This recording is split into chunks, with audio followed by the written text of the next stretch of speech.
Nako, tila maghihiwalay na po ang landas ng magpinsan. Ito pong si House Speaker Martin Romualdez at si Pangulong Bongbong Marcos Jr. At malakas po ang ugong-ugo ngayon na baka po mapatalsik sa Kamara bilang leader ng House of Representatives. Ito pong si Speaker Romualdez. Tako, lakas po ng ugo ngayon.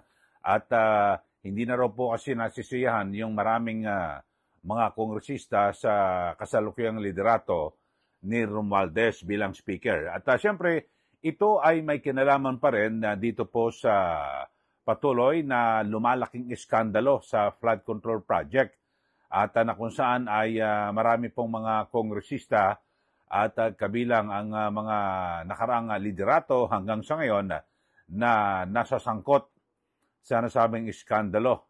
At sa katunayan ay nagkaroon na nga ho ng patutsadahan ang Malacanang at ang mababang kapulungan ng Kongreso. O yun ho. So, sa ngayon ay may dalawang lumulutang na pangalan para pagpilian na papalit di umano na magiging Speaker of the House ng mababang kapulungan ng Kongreso. Pero bago ho dyan, bago lang po sa ating mga channel, mag-subscribe na po kayo at huwag niyo pong kalimutan na i-like at i-share ito po ating channel para kayo po laging updated. Ito ho, ang issue dalawa ho, pag-uusapan natin yung tila lumalala na ho na hidwaan sa pagitan po ng sangay ng ehekutibo ng Malacanang at ng mababang kapulungan ng Kongreso. At ito ho, yung umuugong ho ng mga balita, ang sinasabi ay ang pinagpipilian di umano ay ito pong si House Majority Leader Sandro Marcos, yung anak po ng Pangulo, yung posibleng pumalit, at ito rin pong si Bacolod, Congressman Albi Benitez. O yan po, yung dalawa ang mga sinasabi lumulutang na pangalan na posibleng maging maluklok bilang Speaker ng mababang kapulungan ng Kongreso kapalit po ni ng pinsan ng Pangulo na si Martin Romualdez. So, yan po ang pinag-uusapan ngayon. At samantala, ay bago pa ho umalis ng patungo ng Cambodia, si Pangulong Marcos Jr. ay nagbitaw pa ho ito ng mga salita at pasaring sa mga kongresista. Dahil sa, ang sabi ho ng Pangulo, andun din ho mismo, no? Si Congressman Sandro Marcos. Ang sabi niya, yung parang naintindihan niya, naunawaan niya at kinantyawan niya yung kanyang mga miyembro ng gabinete na kung saan kung lumamig na po ang ulo dahil sa parang uminit ang ulo at dahil sa sinabi niya ang termino na ginamit ho ng Pangulo ay unjustly beleaguered. Yun ho. So sabi ho niya ni Pangulong Marcos Jr. Yan po yung sa kanyang yung departure speech bago siya tumulak patungo ng Cambodia.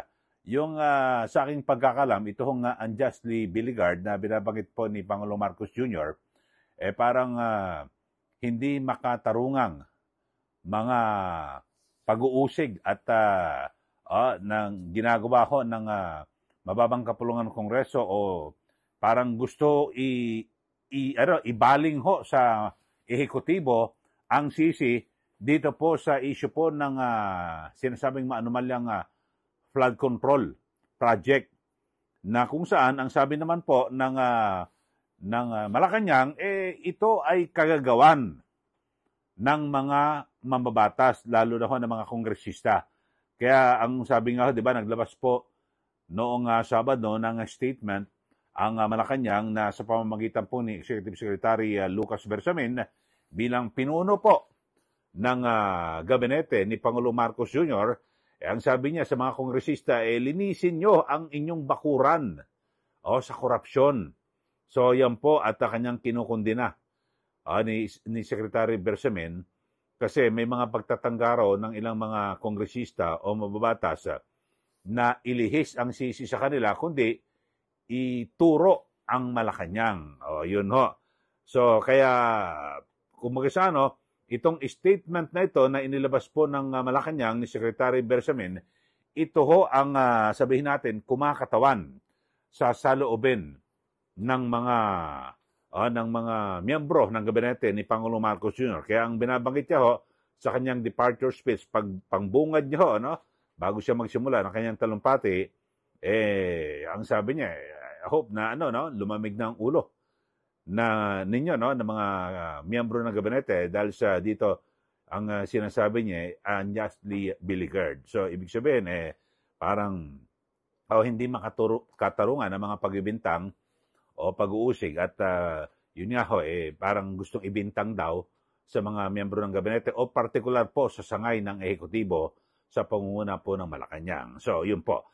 At bukod ho rito kay Speaker Romualdez na di umano yung mga umuugong-ugong na mapapalitan bilang leader ho at ang ipapalit ay pinagpipilian di umano ito pong si Congressman Sandro Marcos or ito pong si Congressman Albe Benitez. Pero sa aking pananaw, mas maganda siguro kung talagang hindi mapipigilan na magpalit, mas mainam siguro ito pong si Congressman Albe Benitez. Kasi kung si Congressman Sandro Marcos, tatay niya, tapos yung anak, speaker. Di ba, parang asiwa naman ng mga kababayan at parang hindi ho maganda na ang tatay, presidente, tapos yung Speaker of the House ay anak. Di po ba? Talagang ang magiging persepsyon niya talagang tutang-tuta, 'di ba?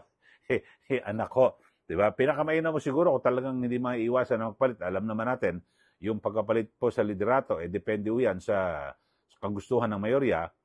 Pinakamainam mo siguro ito pong si Congressman Albe Benitez na talagang matagal na rin po na kongresista at magaling ho na mambabatas nakarang 3 taon nagsilbing mayor. So, veterano ho at kayang-kaya niyang pamunuan ito hong mababang kapulungan ng Kongreso. Samantala, sa Senado naman ho, mga kababayan, ay meron din na mga umuugong-ugong na balita. At di umano ay posibleng magkaroon din daw ng kudita laban po kay Senate President Chis Escudero.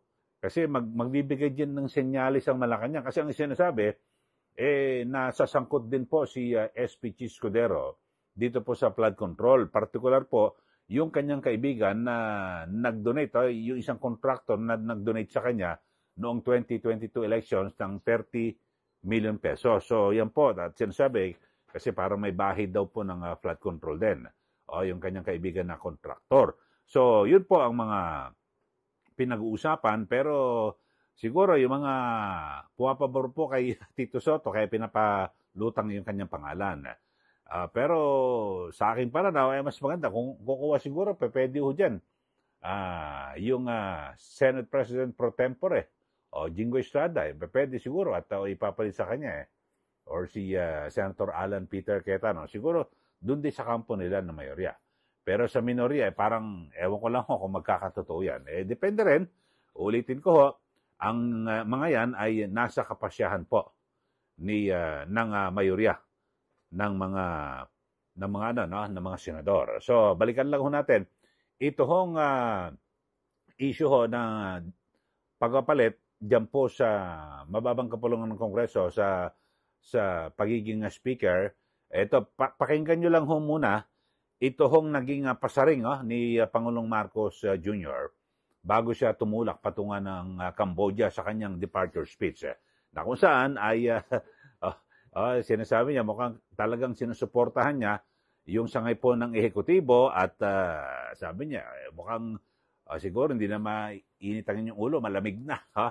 Dahil nga siguro naunawaan daw ng Pangulo yung kanyang sinasabi na unjustly beleaguered. Ito, panoorin po ninyo. Ito hong maikling pahayag ni Pangulo Marcos Jr. And all the members of the cabinet here, I hope lumamig na yung mga ulo ninyo. But I will have to just say that I perfectly understand why you are feeling a little unjustly beleaguered. Okay, yun po, ang pahayag at bagamat may halong, kumbaga sana medyo patawa-tawa ang Pangulo, pero may laman po ito.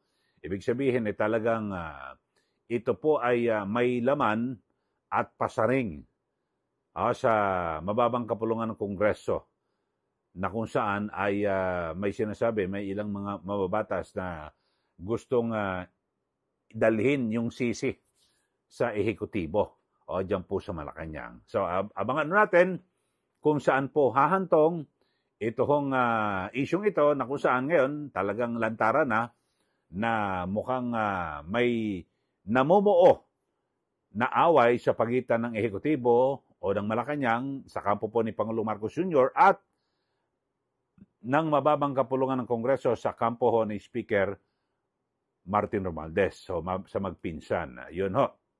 So, abangan natin. At kapag napalitan, napatalsik, ito pong si Speaker Romualdez, yun na po ang hudyat ng paghihiwalay ng landas na magpinsan. Di po ba? Ganyan ho talaga. Kasi talagang grabe ho itong skandalong ito. At di ba, paiyak-iyak pa nga Pangulo sa kanyang yung podcast naiyak para ho. Pero ako ang inaantay ko sana, Mr. President, yung hindi po iyak. Dapat ang umiyak po yung mga involved dito po sa flood control project. Sila po ang dapat umiyak dahil sa iyo pong ipapakulong. Yun po ang inaantay ng taong bayan para kumalma kasi talagang grabe ho, napakalala, napakalawak po ng nangyaring korupsyon sa ilalim po ng inyong administrasyon. Okay, ulitin ko sa mga bago po sa ating channel, subscribe na po kayo.